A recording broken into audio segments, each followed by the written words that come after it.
नमस्कार दोस्तों, मैं मोहन कौशिक आपका हार्दिक स्वागत करता हूं अपने YouTube चैनल पावर माइंड पर। आप हमारे साथ आज सीखने वाले हैं बिल्किस बानो के केस के बारे में। एक्चुअल में ये एक ऐसा केस है जो सोसाइटी के लिए एक लेसन है। हमारे समाज में मिलने वाले जस्टिस की ओवर डिले है, हमारे सिस्टम के नॉन वर्किंग के लिए हमारी जनता की कंप्लेन है और सैकड़ों ऐसे इश्यूज दिखाता है जिसके अंदर एक आम आदमी किन किन परिस्थितियों में न्याय पाने के लिए टूट जाता है। लेकिन जब जब एक महिला या एक प्रकार से एक कॉमन मैन, आम व्यक्ति उस हिम्मत को दर्शाते हुए आगे बढ़ता है जिसके अंदर चाहे जेब में रुपए हो ना हो लेकिन सरकार से उम्मीद है कि उसे न्याय मिलेगा, तो उसी आधार पर आज ये हम न्यूज को पहले एनालिसिस करेंगे, डिस्कस करेंगे, इसका बैकग्राउंड जानेंगे। बैकग्राउंड जानने के बाद हम बच्चा आगे बढ़ेंगे इससे संबंधित ग्रामर और वोकैबुलरी के क्वेश्चंस देखने के लिए। ये भी वीडियो थोड़ा लंबा हो सकता है लेकिन ये चीजें सीखने के लिए बहुत ज्यादा जरूरी है कि विमेन राइट और विमेन जस्टिस की कितनी रिक्वायरमेंट है, कितनी इक्वालिटी चाहिए और क्यों भारत आज भी फेमिनिज्म का नारा लगाता है कि जो फेमिनिज्म हम कहते हैं कि अति हो गया है, जरूरत से ज्यादा मिल गया है, लेकिन वहीं पर आज भी सैकड़ों महिलाएं हैं जिन्हें फेमिनिज्म या अपने अधिकारों के बारे में पता ही नहीं है और जिनको पता है उनको समाज ब्रूटली किस तरीके से ब्रेक करता है। ये दूसरे देश की नहीं, भारत की ही कहानी है, भारत की ही खबर है। शुरुआत करते हैं बिल्किस बानो के बारे में। सबसे पहला पॉइंट है यहाँ पे बिल्किस बानो का एक केस चल रहा है। ये केस बच्चा 2002 से चल रहा है। ये केस बेसिकली गुजरात दंगों के अंदर हुई एक अमानवीय हरकत को दर्शाता है।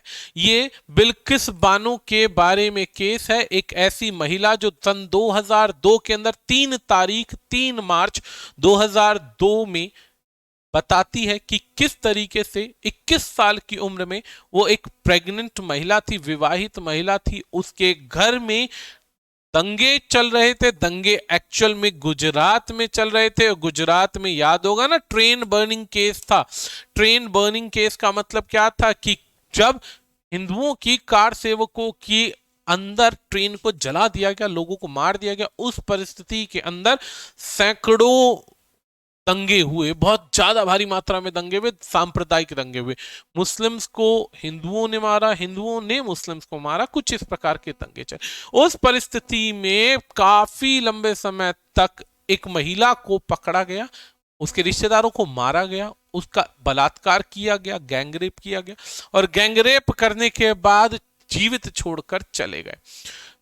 हालात ठीक होने के बाद जब कंप्लेन दर्ज कराने का प्रयास किया गया तो हमारे सिस्टम के द्वारा उस पर कोई खास ध्यान नहीं दिया गया। ये माना गया कि दंगों में मॉब का, भीड़ का कोई चेहरा नहीं होता, तो कंप्लेन दर्ज करें भी तो किसके खिलाफ करें और किसको पकड़े।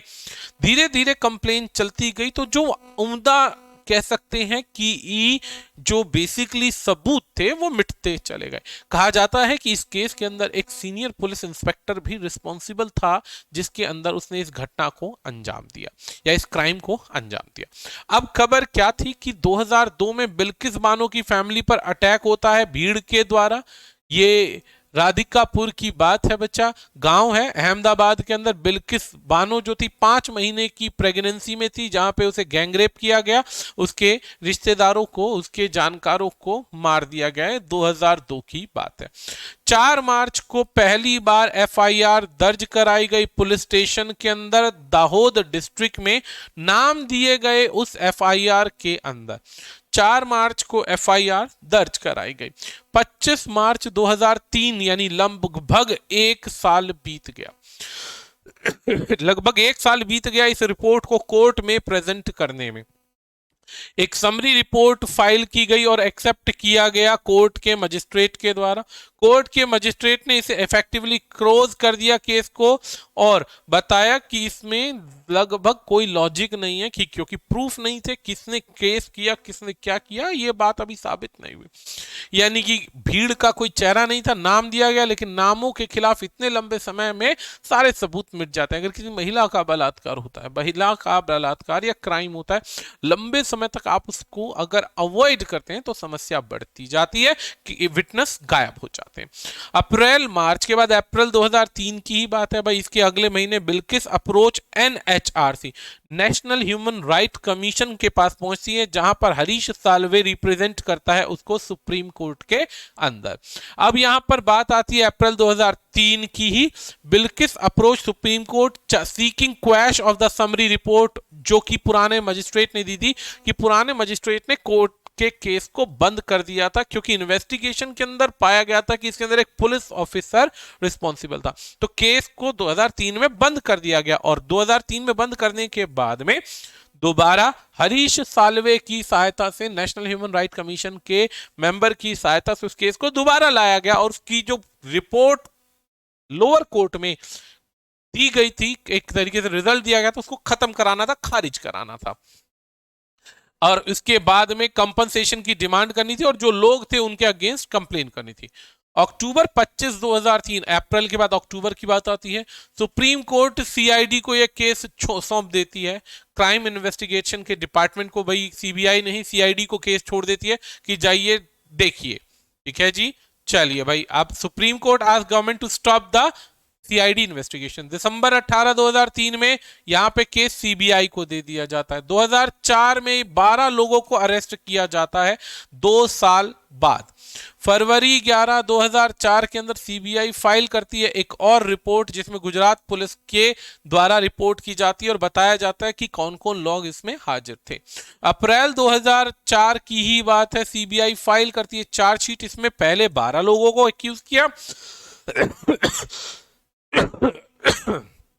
इसके बाद में 20 लोगों को और पकड़ा, जिसमें 6 पुलिस वाले थे और 2 गवर्नमेंट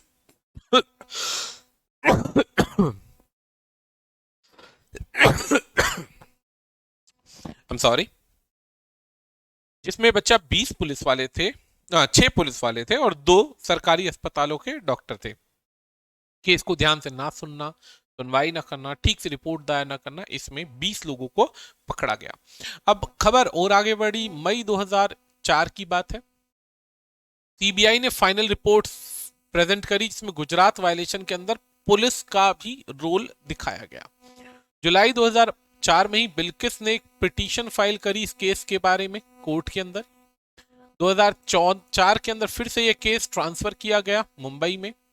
2005 में चार्जेस एक्चुअल में फ्रेम किए गए कि भाई चार्जेस हो चुके हैं और ये घटनाएं हुई हैं। 2005 के अंदर बिल्किस ने 12 लोगों को आइडेंटिफाई किया अहमदाबाद के अंदर। इनिशियली 12 लोगों को इस तरीके से आइडेंटिफाई किया क्योंकि बच्चा 2002 के अंदर जो केस होते हैं उसके अंदर चेहरा, रंग, रूप बहुत कुछ बदल जाता है और पहचान आना बहुत मुश्किल है, क्योंकि पीड़िता को क्या पता कि क्या समस्या चल रही है। 2008 तक ये केस लटक जाता है। स्पेशल कोर्ट कन्विक्ट करती है 11 मैन को और सेंटेंस करती है कि भाई उनको आजीवन कारावास भेजा जाए। चलो जी, आजीवन कारावास भेजा गया कि बिल्किस बानो का यहाँ पे प्रूव हो गया कि बलात्कार हुआ, मर्डर हुआ, 7 परिवार वालों को मार दिया गया और बाकी 7 को, जिसमें पुलिस वाले और डॉक्टर थे, उनको बरी कर दिया गया। अब मई 2017 की बात है। असलियत में यहां पर प्रॉब्लम यही थी कि उन पुलिस वालों के और डॉक्टर के खिलाफ केस किया गया था जिनके पास शक्ति थी, क्षमता थी, अधिकार थे और उन्होंने अपनी ड्यूटीज को पूरा नहीं किया। चलो, हाईकोर्ट ने कन्विक्ट किया 7 लोगों को, जिसमें से दोबारा जब केस किया गया तो 5 पुलिस वाले और 2 डॉक्टर थे जिन पर चार्जेस थे कि उन्होंने अपनी ड्यूटीज को परफॉर्म नहीं किया और जितने भी बेसिकली क्या थे एविडेंसेस थे उनको खराब कर दिया। जुलाई 2010 की बात है, 2017 की, सुप्रीम कोर्ट डिसमिस करती है उन अपील्स को 2 डॉक्टर्स के खिलाफ और पुलिस वालों के खिलाफ और कन्विक्शन जारी करती है। 2019 की बात है, supreme court directed Gujarat government to give 50 lakh rupees job accommodation to Bilkis. अब 2019 में गुजरात की कोर्ट ने डिसीजन लिया कि सुप्रीम कोर्ट ने कहा कि भाई 50 लाख रुपए हर्जाना यानी कॉम्पनसेशन दिया जाए इस महिला को उन डॉक्टर्स के और पुलिस वालों के द्वारा। क्यों? क्योंकि उन्होंने अपनी ड्यूटीज को ठीक से निभाया होता, काम ठीक से किया होता तो शायद उसके साथ ऐसा अन्याय नहीं होता। अब आती है बात अक्टूबर 2020 की। बिल्किस अगेन सुप्रीम कोर्ट जाती है और कहती है she was not satisfied with the compliance of her apex court order with regard to the job offer and provision for accommodation made by the state government. The Supreme Court asked Banu to approach authorities with the grievances. अब क्या होता है, supreme court में 2020 में दोबारा से वो lady जाती है कि मुझे ये कोर्ट से संतुष्टि नहीं है, मुझे इस बात से संतुष्टि नहीं है कि मुझे जॉब रेमिटेंसेस या पैसे की इतनी रिक्वायरमेंट नहीं है। अगर किसी महिला के साथ ऐसा कुछ हुआ है तो उसके खिलाफ प्रॉपर इन्वेस्टिगेशन, प्रॉपर कार्रवाई होनी चाहिए और जिन लोगों ने ऐसा किया उनको हार्ड से हार्ड पनिशमेंट मिलनी चाहिए ताकि आने वाली और किसी महिला के साथ ऐसी कोई घटना या दुर्घटना ना हो। एक्चुअल में यहां पर इस केस को दो एंगल से देखा जा रहा है, दो एंगल से देखा जा रहा है। एंगल नंबर 1 क्या है कि ये बिल्किस बानो जी है। बिल्किस बानो जी का बलात्कार होता है 2002 के अंदर और जो लोग पकड़े जाते हैं वो काफी लंबे अरसे तक बरी रहते हैं।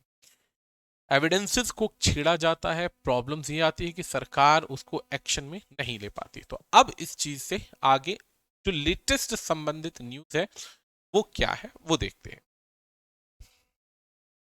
यहां पर अब जो न्यूज का एडिटोरियल है वो यहां पर शुरू होता है। अब ये न्यूज के एडिटोरियल के अंदर बच्चा सारी की सारी खबर का एनालिसिस होगा। ये न्यूज आज ही के न्यूज़पेपर में दी गई थी, तो जो आज के न्यूज़पेपर में दी गई है तो देखते हैं क्या दिया गया है इसके अंदर।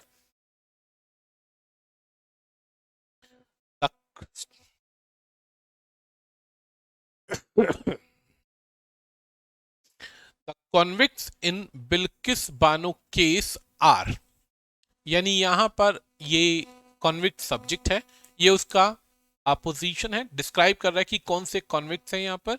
Are using delay as an end, यानी कि वो कोशिश कर रहे हैं कि केस जितना ज्यादा लंबा खिंचता जाएगा उतना ही बेनिफिट होगा, क्योंकि नॉर्मली ये माना जाता है कि केस ज्यादा लंबा खींचेगा तो सामने वाले की हिम्मत भी टूटेगी।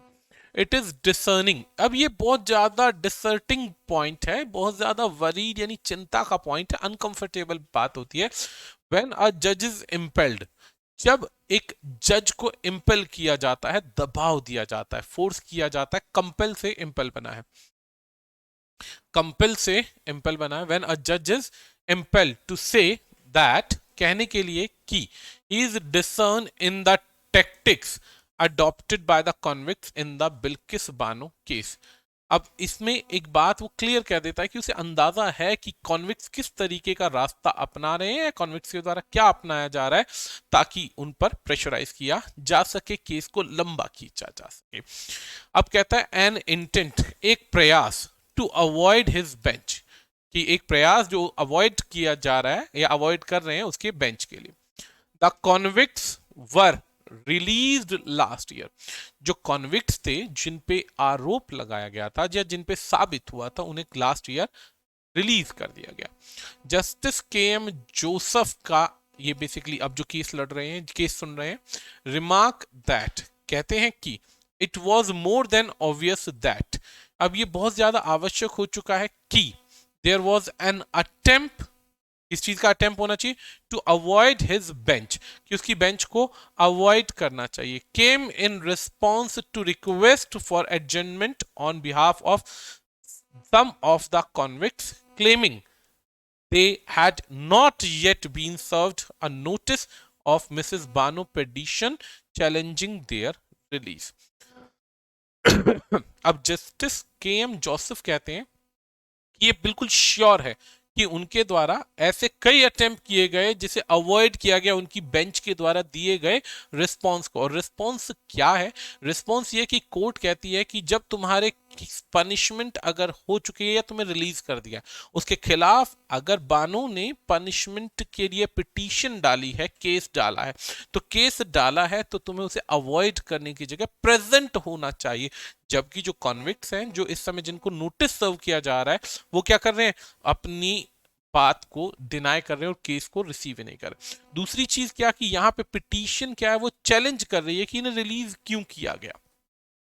अगर क्राइम इनके ऊपर प्रूव हो चुका है तो इनकी जो पनिशमेंट है या जो इन पे की गई सजा है ये सेटिस्फैक्टरी नहीं है, ये और लेंदी होनी चाहिए और ज्यादा लंबी पनिशमेंट होनी चाहिए।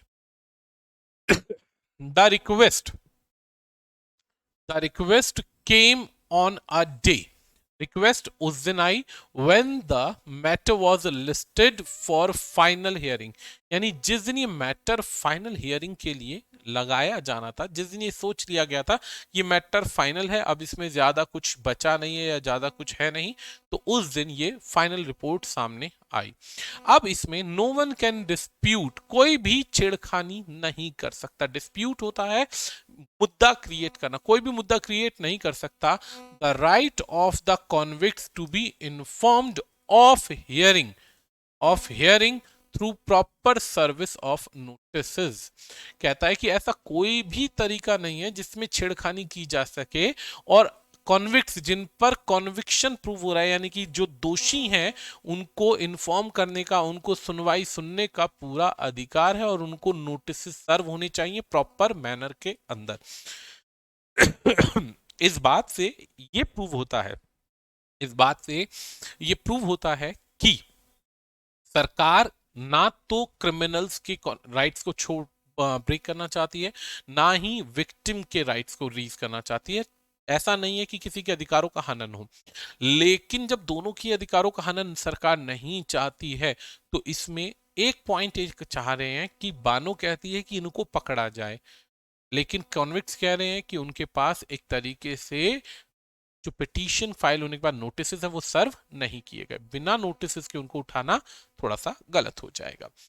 But it would be questionable, लेकिन ये सवाल पूछने लायक एक बात है, if claims of not being served properly, कि अगर क्लेम किया जा रहा है कि उनको नोटिस से सर्व नहीं किए गए हैं, were made an oblique motive, क्या ऐसा तो नहीं है कि वो बेसिकली ये खुद ही चाहते हैं कि उनको नोटिस ना मिले और उसके अंदर वो इनडायरेक्ट मैनर से बैरियर क्रिएट करें।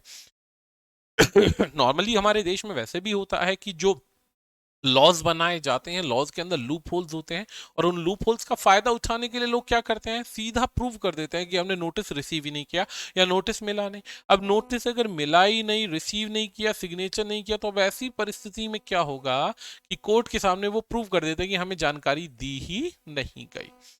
इन the end the bench had to adjourn, रोकना पड़ा, बेंच हैड टू एडजर्न, यानी फाइनल हियरिंग थी, एडजर्न करना पड़ा, रोकना पड़ा, किस चीज को, हियरिंग टू जुलाई, अब जुलाई के लिए टाल देना पड़ा।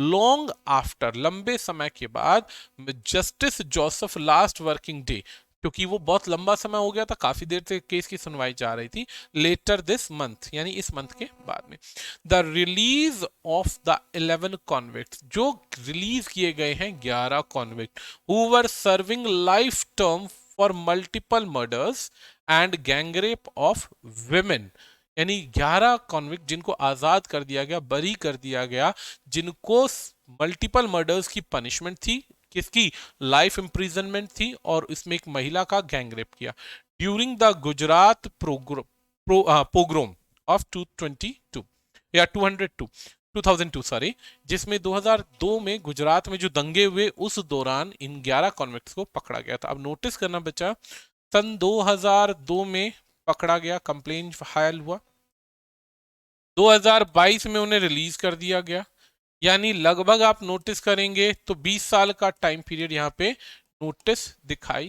दे रहा है।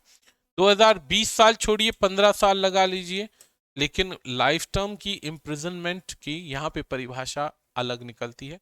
कोर्ट की जो लीगल टेन्योर्स को समझते हैं उसके अंदर 7 साल, 14 साल, कुछ इस प्रकार की पनिशमेंट्स होती हैं, लेकिन अगर कोई व्यक्ति उस टाइम पीरियड को कवर कर लेता है तो इट मींस वो पनिशमेंट लगभग पूरी हो चुकी है। फिर भी अभी आगे देखते हैं, हैड रेज क्वेश्चन, अब यहाँ पे क्वेश्चन रेज किए गए अबाउट द रिमिशन प्रोसेस, कि भाई दोबारा से क्या प्रोसेस चलाया जा सकता है। It became known later that the union government has consented to their release, अब बाद में पता चला कि सेंटर गवर्नमेंट या यूनियन गवर्नमेंट ने उनकी मंजूरी दी है, उनको आजादी देने की, कंसेंट यानी वर्ब है ये, और मंजूरी देना कहते हैं कि भाई हमने उनको रिलीज करने के आदेश दिए हैं। अब यहाँ पे वही जज है, जस्टिस जोसेफ, जिन्होंने इस पॉइंट को पूरा सुना है। had at an earlier hearing, पहले जो सुनवाई हुई थी, wanted to see the relevant files, उन relevant files को वो देखना चाहते हैं, to ascertain, check करना चाहते हैं, whether the decision to release them was based on relevant consideration। अब यहां पर एक पॉइंट आता है कि वो इन फाइल्स को चेक करना चाहते हैं कि चलो रिलीज तो कर दिया, ठीक है कर दिया, लेकिन वो ये चेक करना चाहते हैं कि रिलीज करने के पीछे जो परमिशन फाइल हुई है या जो डिसीजंस लिए गए वो सही हैं, कंसिडरेबल हैं, या जबरदस्ती उन्हें थोप करके या पीछे से कोई जैक लगा करके फर्जीवाड़े में उन्हें रिलीज किया गया है। वो इस चीज को देखना चाहता है, मतलब वो डॉक्यूमेंट्स देखना चाहता है कि किस बिहाफ पर उन्हें रिलीज किया गया है। The files were not produced on the stipulated day, यानी सेम डे जो फाइल्स थी लास्ट हियरिंग थी उस पर वो क्या थी, पेश नहीं की गई। But council for the centre indicated that, लेकिन यहां पर काउंसिल कर दिया गया, आदेश दे दिए गए कि भाई सेंटर को निर्देश दे दिए, that both government may seek a review of the order to produce the files. यहां पे दोनों ही सरकार, केंद्र सरकार और राज्य सरकार को जस्टिस जोसेफ ने आदेश दे दिया कि भाई बानो के केस में जो जो लोगों के रिलीज के पेपर्स हैं वो पूरे प्रॉपर पेश होने चाहिए। How ever in the latest hearing की बात हो रही है, सॉलिसिटर जनरल हैज एग्रीड, यहां पर सॉलिसिटर जो जनरल है वो एग्री हो गए हैं टू प्रोड्यूस द रिकॉर्ड्स, कि हाँ भाई ठीक है, जो आपके पास पीछे से आदेश है हम आपको उनको प्रोड्यूस कर देंगे। अब यहां पर दो बातें हैं, पहला पॉइंट, पहला पैराग्राफ कहता है कि यहां पर बानो केस के अंदर जिन 11 आरोपियों को बरी किया गया है वो क्यों बरी किया गया है। जब बरी करने का नंबर आया तो बताया गया कि यूनियन गवर्नमेंट के द्वारा उनके रिलीज के पेपर्स पर साइन किए गए, ठीक है। जोसेफ के सामने जब ये दोबारा केस हुआ तो उन्होंने कहा कि भाई मुझे वो पेपर्स देखने हैं। पेपर्स देखने की बात आई तो पेपर्स उस समय में पेश नहीं हो पाए क्योंकि on the spot last day था हियरिंग का, डॉक्यूमेंट्स वहां पे प्रेजेंट नहीं थे, ठीक है जी। डॉक्यूमेंट्स प्रेजेंट नहीं थे तो यहां पर वो कहता है कि I want to check the relevant considerations, मैं चेक करना चाहता हूं कि जो उनको छोड़ा गया किस बिहाफ पर रिलीज किया गया, और राज्यसभा और केंद्र सरकार दोनों को ही निर्देश दे दिए कि भाई जल्दी से जल्दी पेश किए जाएं। आगे बढ़ते हैं। इट इज डिबेटेबल, अब वहां पे न्यूज हो गई एंड, अब आगे बात होती है it is debatable whether the outcome, outcome कहते हैं रिजल्ट को, outcome of a case will be different, कहता है कि अगर यहां पर कोई और, if heard by another bench, कहता है कि अगर कोई और जज देखता इस केस को तो क्या इसका जो रिजल्ट है कुछ और होता। ये भी हो सकता था कि जस्टिस जोसेफ के डिसीजन पर क्वेश्चन मार्क क्रिएट किया जा रहा है कि उसने ढंग से केस को नहीं सुना, लेकिन एक बात यह कि कोर्ट की लीगल प्रोसीडिंग्स के लिए कानून को ही माना जाता है, संविधान को माना जाएगा, उससे ऊपर बढ़कर काम नहीं हो सकता है। But it is difficult not to see these developments in the backdrop of influence, लेकिन ये भी कहा जा रहा है कि जो डेवलपमेंट्स है इसको गलत या बैकड्रॉप ना माना जाए, या ये ना माना जाए कि किसी के इन्फ्लुएंस में काम हो रहा है। The convicts seem to have with the incumbent regimes, यानी जो कॉन्विक्ट्स हैं, जितने भी कॉन्विक्ट्स यहाँ पर पकड़े गए हैं जिनके ऊपर ये इस तरीके के केस चल रहे हैं, या जो एक तरीके से पदाधिकारी हैं जो रिजीम को चला रहे हैं, यानी कि जो अच्छी पोस्ट के लोग हैं जैसे पुलिस वाले हो गए, डॉक्टर्स हो गए, इन्हें अपनी पावर का इस्तेमाल कर रहे हैं, कुछ इस तरीके की चीजें हैं। They also seem to have considerable, they also seem to have considerable politics support from the ruling party at the central and the state। अब ये भी कहा जा रहा है कि कहीं ऐसा तो नहीं कि केंद्र सरकार और राज्य सरकार की जो रूलिंग पार्टी है वो इस केस को हैम्पर कर रही है। तो सबसे पहला पॉइंट यहाँ पे ये नोटिस करने योग्य है, सबसे पहला पॉइंट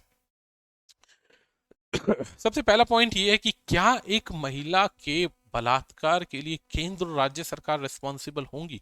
इज इट पॉसिबल? ये नहीं हो सकता। आप ऐसे क्वेश्चन रेज नहीं कर सकते जबकि उन लोगों को ऑलरेडी पनिशमेंट हो चुकी है, बंद हो चुके हैं और फिर रिलीज हुए हैं, लाइफ टर्म की जो भी थी और उसके बाद रिलीज हुए, लंबा केस का प्रोसेस चला, प्रूफ्स हैम्पर हुए, दोबारा से डॉक्यूमेंट्स मांगे गए, इसमें जोसेफ के ऊपर भी, केस के ऊपर भी क्वेश्चन कर दिया गया, उन लोगों पे भी कर दिया, तो ये पॉसिबल नहीं होता है, ऐसे नहीं हो सकता। आगे बढ़ते हैं। Their release itself came about as a result of another Supreme Court order which ruled, कहते हैं कि उनकी रिलीज के जो ऑर्डर थे वो उस चीज का रिजल्ट था जो सुप्रीम कोर्ट के सामने केस लिया गया, लेकिन वो दूसरी कोर्ट थी। समवट इंट्रिंगली, हालांकि उन्होंने कुछ हस्तक्षेप किया, that the Gujarat government was the appropriate government to consider their case for remission. हालांकि ये भी कहा गया कि गुजरात की जो कोर्ट है वो क्या है, अप्रोप्रिएट गवर्नमेंट है इस तरीके के केसेस को देखने के लिए। And that the 1992 remission policy, और 1992 की जो रिमिशन पॉलिसी है, किसको बरी करना है, किसको रखना है, किस केस को छोड़ना है, ये सब उसी के हाथ में भी है। Applicable at the time of their conviction, और उस समय भी एप्लीकेबल थी जब 2002 में ये केस हुआ। ठीक है जी। There is considerable interest in the outcome of the challenge as a question of jurisdiction of Gujarat granting remission. अब ये एक सबसे बड़ा सवाल है कि एक राज्य की कोर्ट अगर किसी को यहां बरी कर देती है और आप जाकर के उस केस को उठा करके दूसरे राज्य के केस में डाल देते हैं। अब दूसरे राज्य के केस में डालने के बाद आपने क्या किया, उलझाने का काम किया, उलझाने का काम किया। हालांकि यहाँ पे एक डिसीजन नहीं मिला, रिजल्ट नहीं मिला, लेकिन इससे प्रॉब्लम्स बढ़ गई। कंसिडरेबल इंटरेस्ट है जो कि रिजल्ट दिखा रहा है, अच्छा ये हम पढ़ा चुके हैं। The trial took place in Mumbai, अब यहाँ पे ट्रायल मुंबई में हुआ। And the appeal was heard by the Bombay high court, और जो अपील है बॉम्बे हाई कोर्ट के द्वारा चलेगी। ऑलरेडी जो केस था वो गुजरात में था, फिर बॉम्बे हाई कोर्ट में आया, दो कोर्ट्स को यहाँ मर्ज कर दिया। And the correctness of the decision to release them permanently, और यहाँ पर एक तरीके से डिसीजन लिया गया रिलीज का कि उन्हें परमानेंटली आजाद कर दिया जाए, based on a report on of a committee, जो भी रिपोर्ट उनके सामने दस्तावेज लिए गए थे। That the included political nominees have become contentious issue, और ये कहा जा रहा है कि जो भी पॉलिटिकल नॉमिनीज के नाम है ये कंटेंशियस इशू बन सकते हैं, यानी कि आगे विवाद का रीजन बन सकते हैं। टोटल समरी यहां पर यह है कि कोर्ट की लीगल प्रोसीडिंग्स लंबी चलती है, इसके अंदर आर्ग्यू होता है, लेकिन कोर्ट का हमेशा से एक सवाल रहता है कि एक बेगुनाह को पनिशमेंट नहीं मिलनी चाहिए, गुनेगार को पनिशमेंट मिलेगी, उसके लिए लंबे केसेस चलते हैं। चलिए जी आगे बढ़ते हैं। आज के केसेस की बात खत्म होती है, यहाँ पे बात हो रही है अब हमारे पास कुछ ईडियम्स की और फ्रेजेस की, कुछ ईडियम्स की और फ्रेजेस की। सबसे पहला ईडियम है हमारे पास में बच्चा, सबसे पहला ईडियम है हमारे पास डार्क हॉर्स। सबसे पहला ईडियम है डार्क हॉर्स। डार्क हॉर्स मुहावरे के अंदर ऐसा वर्ड यूज किया जाता है जिसको हम एक तरीके से कह सकते हैं क्या, छुपा रुस्तम।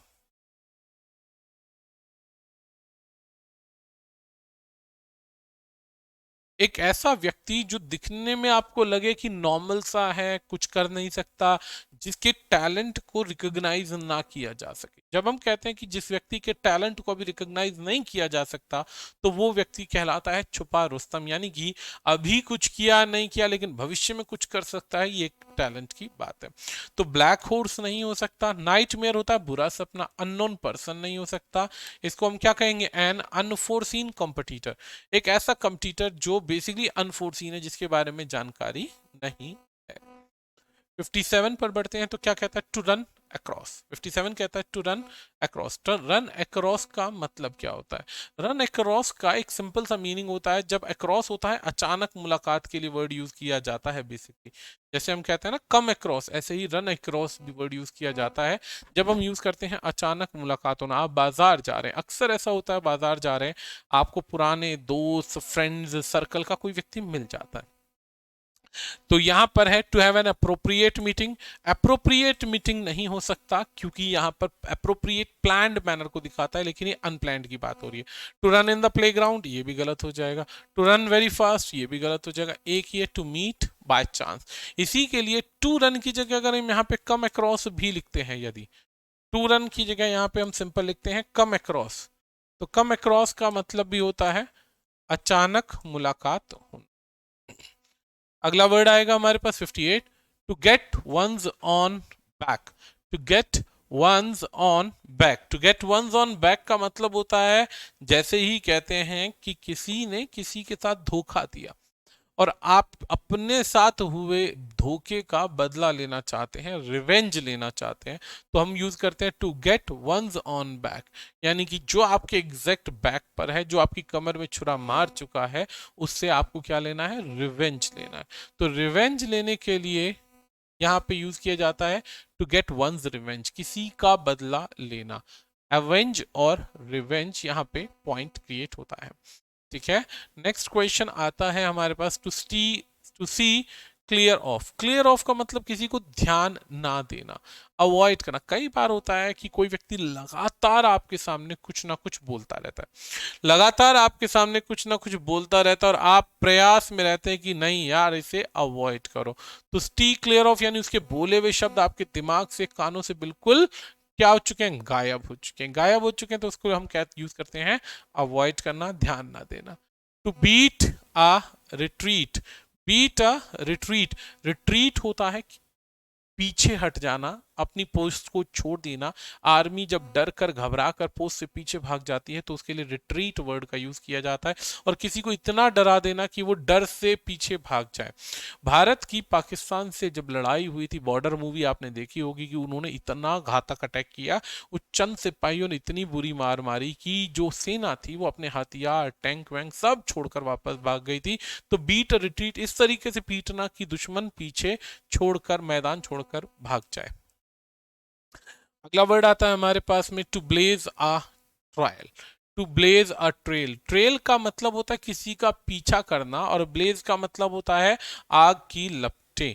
ब्लेज का मतलब होता है आग की लपटें। ठीक है जी, अब आग की लपटें इस तरीके से चलना कि बिल्कुल मशाल होल्ड करके अपने कदम चिन्ह बनाते चलना और दुनिया उसको फॉलो करे। तो ब्लेज होता है इस तरीके से रोशनी दिखाना, अट्रेल, ताकि आपके लोग पीछे पीछे चले। तो lead the way as a pioneer हो जाएगा। तो lead the way as a pioneer हो जाएगा। इसे हम टॉर्च बियरर भी कह सकते हैं। टॉर्च किसके लिए, मशाल के लिए कहते हैं, और बियरर यानी उसको होल्ड करके चलने वाले। जब वो चलेगा तो उसके ट्रेल्स बनेंगे यानी पदचिन्ह बनेंगे। नेक्स्ट क्वेश्चन हमारे पास, red letter day. Red letter day दोस्तों, भारत में जैसे रेड कलर जो होता है काफी इंपॉर्टेंट माना जाता है।